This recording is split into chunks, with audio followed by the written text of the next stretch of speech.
Well, I did not expect what happened today, Saturday, as suddenly, as if coming upon us like an apparition, Jim Harbaugh went on with Jon Jansen and revealed essentially the entire Michigan football depth chart. Let's get into it. And there's also the quarterback thing, which is the most important thing. So we'll discuss all of that before we get to the entirety of the depth chart. Let's get to the quarterback situation. I'm just pulling up.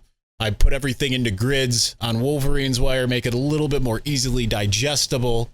And I kind of tried to separate some guys, maybe a little bit based off of what he said, but it was kind of hard to do that. But at least it kind of gives you some kind of idea as to what to expect.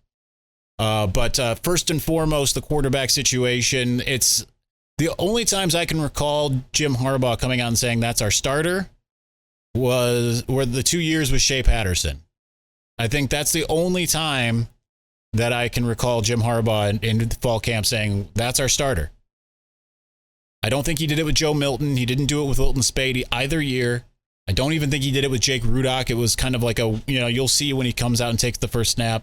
Cade McNamara, I think, maybe got that last year, but I don't think so. I think everyone just kind of knew it was going to be Cade. But I think actually maybe he did say Cade's going to be the starter.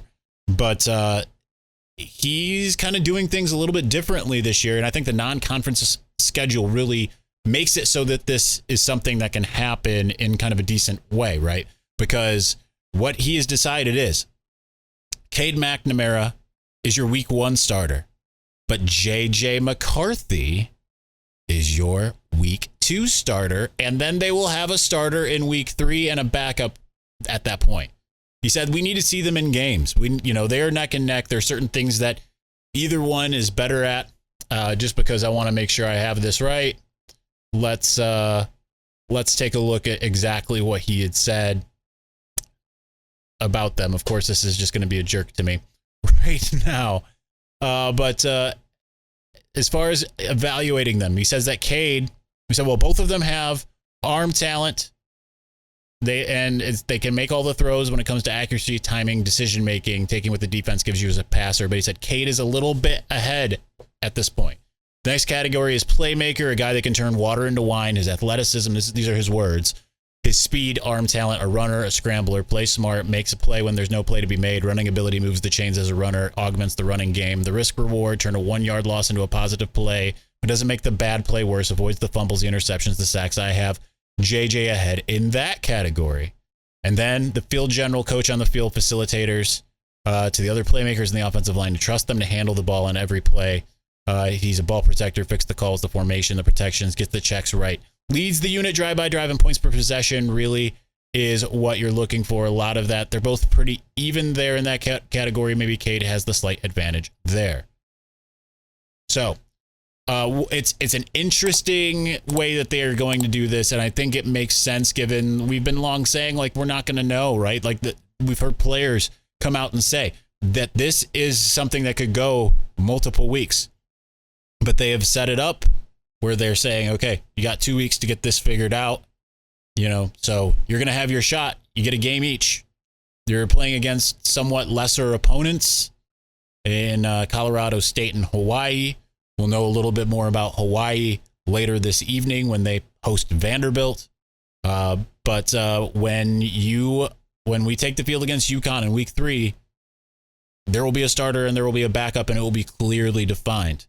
I think it's an interesting way to handle it. I think it's a better way to handle it than doing the Tom Brady, Drew Henson thing, or what Michigan did last year.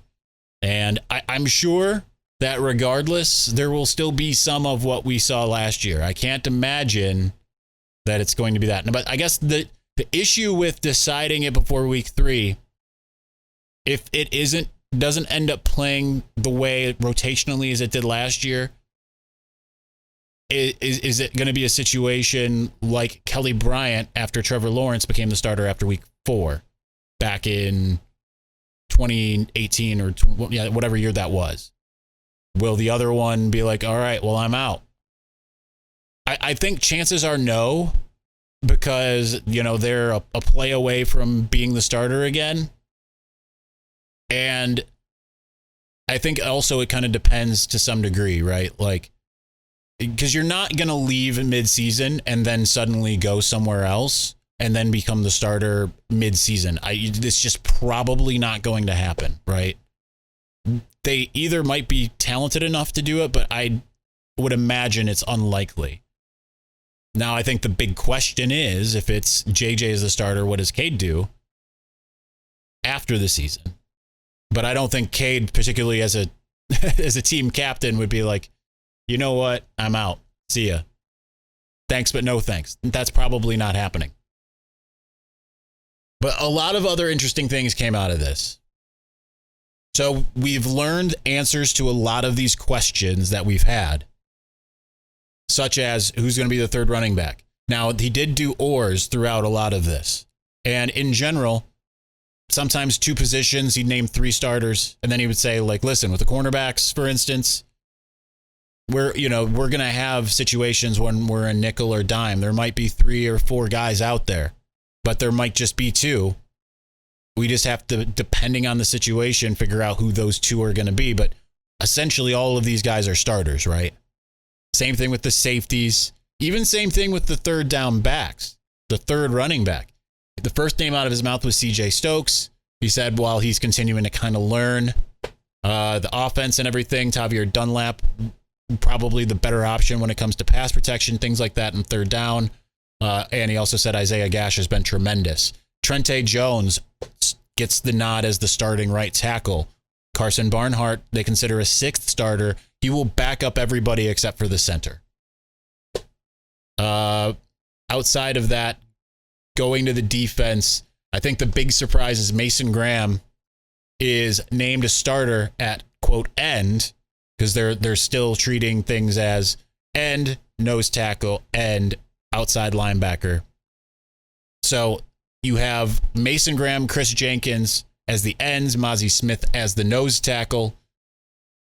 Backups there, kind of mentioned them all, but like he said, George Rooks, when he was talking about backups to Chris Jenkins, he said George Rooks, Dom Goodis, and Charlie Lovell.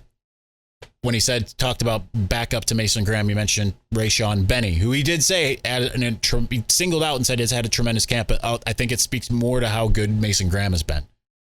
Outside linebacker, a.k.a. edge rusher, he mentioned 3 names as starters: Mike Morris, Taylor Upshaw, Jalen Harrell. Backups, he mentioned 4 different guys: Braden McGregor, TJ Guy, and Ayabi Anoma, who he said has been really good. And he also singled out freshman Derek Moore.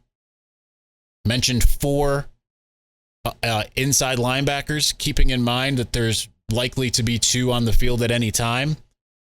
Junior Colson, Kalel Mullings, Michael Barrett. He mentioned Nikhil Green last, but he said he's got a soft tissue injury. He might be out week 1, but he sounds like he'll be that would be the worst case scenario. Would be back week 2. Backups, he mentioned 3 freshmen: Jimmy Rolder, Micah Pollard, who he said has been an amazing move inside from being an outside linebacker, and Deuce Spurlock. Mentioned 3 safeties: Rod Moore, Makari Page, R.J. Moten. Said they're all 3 starters. Caden Colasar is the backup there. No mention of Quentin Johnson, which is interesting, especially because he had a really good spring, from what we heard. Mentioned 4 cornerbacks: Jamon Green, DJ Turner, Mike Sainristil. Said Sainristil is essentially your nickel, but the thing is they can all move interchangeably. And he also said Will Johnson is kind of that 4th starter, but kind of also a backup. So I put him in the backup there. Moving back to offense, we already talked about half of it. Getting to the wide receivers, he said there's essentially 5 guys there. Cornelius Johnson, who he essentially said was the X receiver, but he said there's 5 guys who are number 1. Cornelius Johnson, Roman Wilson, Ronnie Bell, Andrell Anthony, and A.J. Henning. He said the backup X receiver specifically is Peyton O'Leary, the walk-on who has been getting rave reviews. Now, I had a former Michigan coach reach out to me when I wrote about Peyton O'Leary last week, and he just wanted to let me know, hey, he is legit. He would start at most other schools. Michigan's had a pretty good opportunity when it's come to finding those types of guys that maybe either were low, scholarship guys, low 3 stars. Quiddy Pay comes to mind. Obviously, they feel that way about Davis Warren, the quarterback. But Peyton O'Leary, he said that has earned the nickname of being Cooper Kupp-like so far. So that is interesting.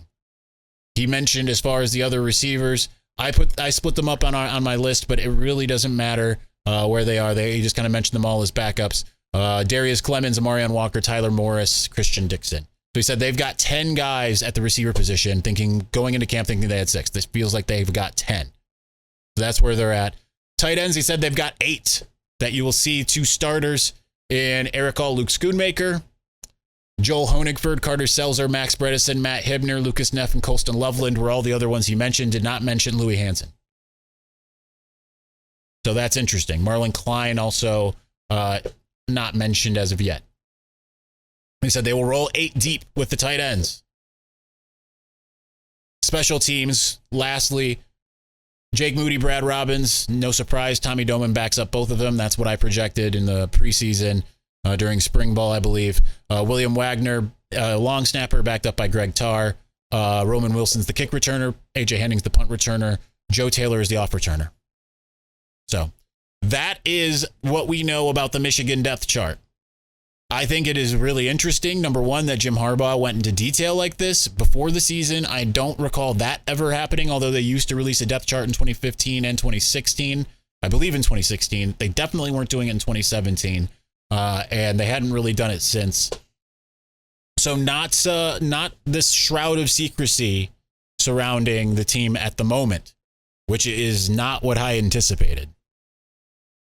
But so you have that part. And I think that you have some interesting names. Like I said, Chris Jenkins being not Chris Jenkins. We already knew about Chris Jenkins.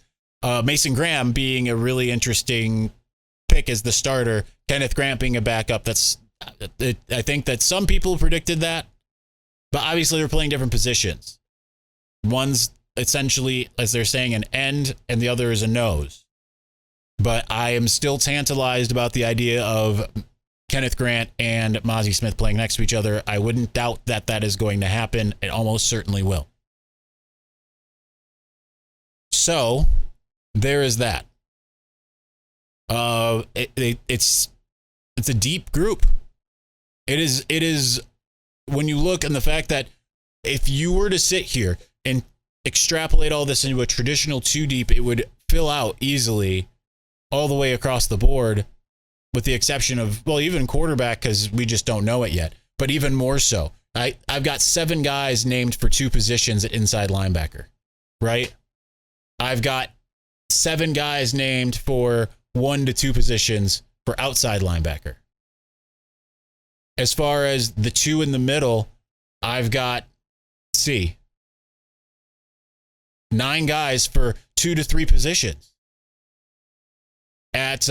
in the middle. I've got 10 receivers, 8 tight ends for what could be anywhere between 1 position up to 2 or 3, depending on the situation. We've got 5 running backs named. One of them's a walk-on. We've got a lot of walk-ons who have stepped up. I know there's a lot of people that cringe when they hear that, but we have seen walk-ons do really well. Not just in Ann Arbor, it happens. You look at a guy like Stetson Bennett just won a national championship as a walk-on at Georgia. So I would implore you, if you feel like a guy being a walk-on is a bad deal, then just relax, because it doesn't tell you the whole story. You know, sometimes it's a guy that just really, had other offers and decided he really wanted to play at Michigan. Maybe it's a guy that was injured. Maybe it's a guy relatively new to football.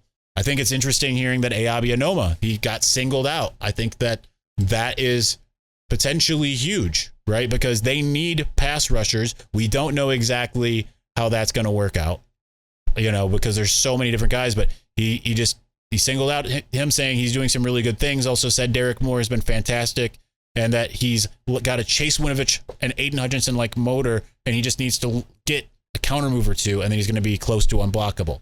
There is so much depth on this Michigan team.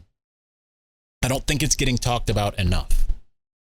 And I'm not conjuring this out of thin air. Go back, listen to what Big Ten Network, Dave Rebson, Jerry DiNardo, Josh Perry, all those guys just ranted and raved after visiting Michigan's practice, saying, like, this is as good as it gets. It is on par with Ohio State. Now, of course, everyone's going to pick Ohio State. They're always the hotness with good reason. But at the same time, I think Michigan's that's a lot of relatively proven depth. And then when you look at the guys who I'm just going to do this real fast. You look at the players who we have seen before. Quarterback, we've seen both of them. Running back, we've seen two of them essentially, but we've also seen Tavier Dunlap in a blowout situation last year, and he looked really good then. We have seen all of the offensive linemen except for Olu, who was a Remington Trophy finalist. We have seen most of the receivers. The top 5 that he named, we have seen all of them. They're all proven guys. We haven't seen Peyton O'Leary. Aside from spring ball, we haven't seen the other 4. We have seen the majority of the tight ends. We have at least seen the top 4. Some of the other guys we saw make big plays in the spring game: Hibner, Loveland, and Bredesen. Bredesen having scored a touchdown. Defensively, aside from Mason Graham, all of these guys we have seen before. And Mike Sainristil we haven't seen at corner except for in the spring game, but we have seen him before. Now, where it's a little bit more dicey is looking at all of the backups. Every single backup he named except for Braden McGregor, and we can add TJ Guy in there, we haven't really seen before. Caden Colasar we have as well. But that's the only thing. So I guess it's a good thing that there's multiple starters listed for just a few positions. This is emboldening. We just have to see how it goes. The schedule certainly bodes well for Michigan. So UConn's not going to be the rollover it looked like, probably, based off of, I don't know where the score stands right now. I know that they were leading around halftime before I started to go out and run errands, before all of this dropped on me. But nonetheless, these are still teams. The first 3 teams are teams Michigan should beat. Really, the rest of them, except for maybe Ohio State. And then obviously you have your normal toss-ups in Iowa, Michigan State, and Penn State. I feel good about those games this year, particularly based off of what they have versus what Michigan has. It's going to be interesting to see how this quarterback situation plays out and if that works. Keeping in mind that they also have a new offensive coordinator tandem in Sharon Moore and Matt Weiss, as well as a new defensive coordinator in Jesse Minter. While I feel confident about all that, you're still working a lot of things out on the fly, but it's very similar to an NFL preseason, the way these first 3 games essentially play out. It'll be very interesting to see how it does. So this is a much longer instant reaction than I intend on normally having.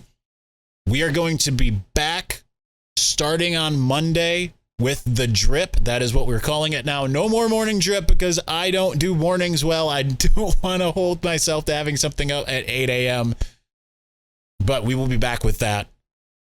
So football is here. Michigan football happens in 1 week from right now. A week from now, the game will be over.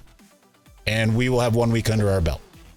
So thanks for watching. Please subscribe, like this video, all that stuff. We'll talk to you again next time there is breaking news.